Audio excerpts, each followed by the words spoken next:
L'e-sport, économiquement, c'est encore un tout petit secteur. C'est quelques dizaines de millions d'euros à comparer avec les 3,46 milliards du marché du jeu vidéo en 2016.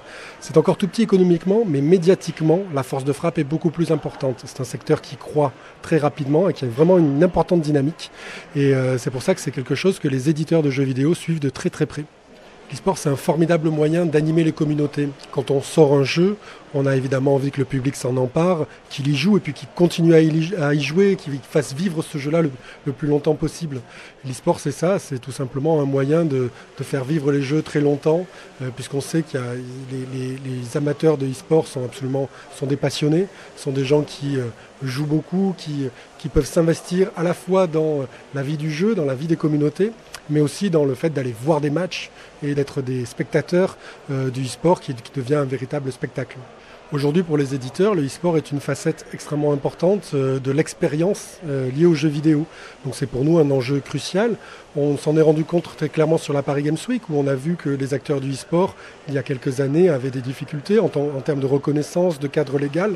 Donc on a pu mettre au service des acteurs du e-sport l'expertise du syndicat des éditeurs pour fédérer, structurer et professionnaliser ce secteur, qui est encore à ses débuts, mais qui croît aujourd'hui très vite. Quelles sont vos pistes pour encadrer ce secteur en train de muter ?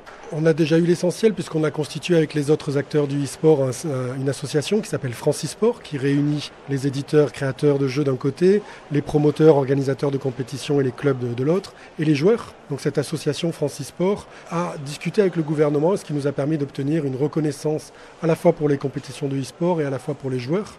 Et c'est aujourd'hui déjà un cadre légal qui est vraiment idéal pour pouvoir développer sereinement le e-sport en France.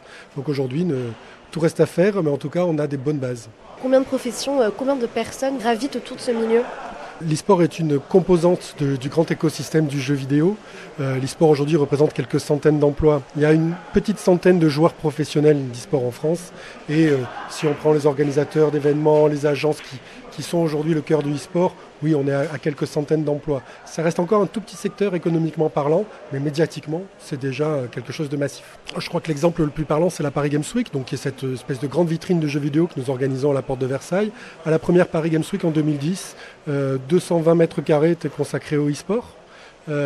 Pour l'édition 2017, la 8e édition qui ouvre le 1er novembre, c'est un hall entier de 24 000 mètres carrés.